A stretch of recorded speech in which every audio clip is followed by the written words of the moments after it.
एक गांव में दो दोस्त रहते थे। एक का नाम मोहन और दूसरे का नाम सोहन था। दोनों में बहुत ही गहरी मित्रता थी। मोहन बहुत ही धार्मिक व्यक्ति था। वह हमेशा भगवान की भक्ति में लीन रहता था, जबकि सोहन बहुत ज्यादा मेहनती था।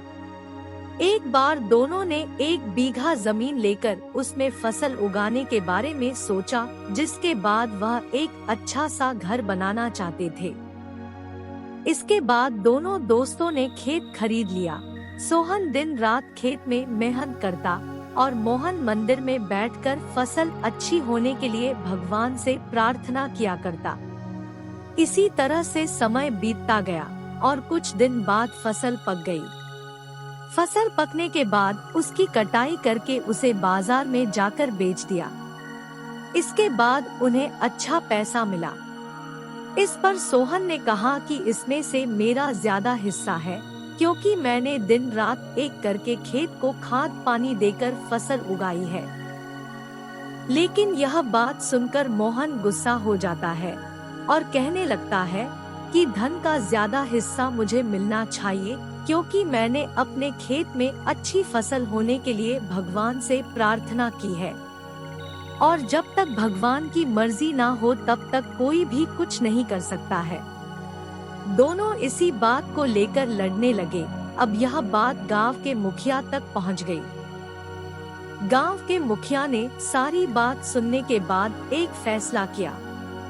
मुखिया ने दोनों दोस्तों को चावलों की एक बोरी दी, जिसमें चावलों के बीच छोटे छोटे कंकड़ मिले हुए थे। मुखिया ने कहा, इस चावलों की बोरी को घर ले जाओ और इसमें से सुबह तक चावल और कंकड़ अलग अलग करके लेकर आओ। फिर मैं सुबह फैसला करूंगा कि फसल का ज्यादा धन किसको मिलना चाहिए। दोनों अपनी अपनी चावलों की बोरी लेकर घर चले गए। सोहन अपने चावलों की बोरी को खोलकर उसमें से कंकड़ अलग अलग करने में लगा गया। मोहन अपनी चावलों की बोरी को लेकर मंदिर में चला गया और भगवान से चावलों से कंकड़ को अलग करने के लिए प्रार्थना करने लगा। बोले ही, भगवान मेरे चावलों से कंकड़ अलग कर दो। दोनों अगली सुबह मुखिया के पास पहुँचे। सोहन ने तो पूरी रात जागकर चावलों से एक करके सारे कंकड़ अलग कर दिए।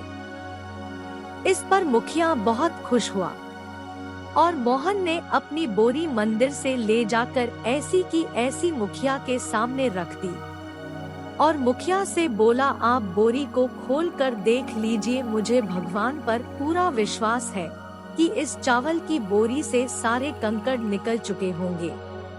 लेकिन जब मुखिया ने चावलों की बोरी खुलवाई तो देखा सारे कंकड़ चावलों के बीच ही मौजूद थे। मुखिया ने मोहन को समझाते हुए कहा कि भगवान भी हमारी मदद जब ही करते जब हम अपनी तरफ से मेहनत करते हैं। यह बात समझाते हुए मुखिया ने फसल का ज्यादा धन सोहन को दे दिया। इसके बाद से मोहन भी सोहन के साथ खेत में मन लगाकर मेहनत करने लगा। इस बार इनके खेत में और भी ज्यादा अच्छी फसल हुई। यह कहानी हमें सिखाती है कि हमें कभी भी पूरी तरह से भगवान के भरोसे पर नहीं बैठना चाहिए, क्योंकि भगवान भी हमारी सहायता तभी करते हैं जब हम अपनी तरफ से मेहनत करते हैं।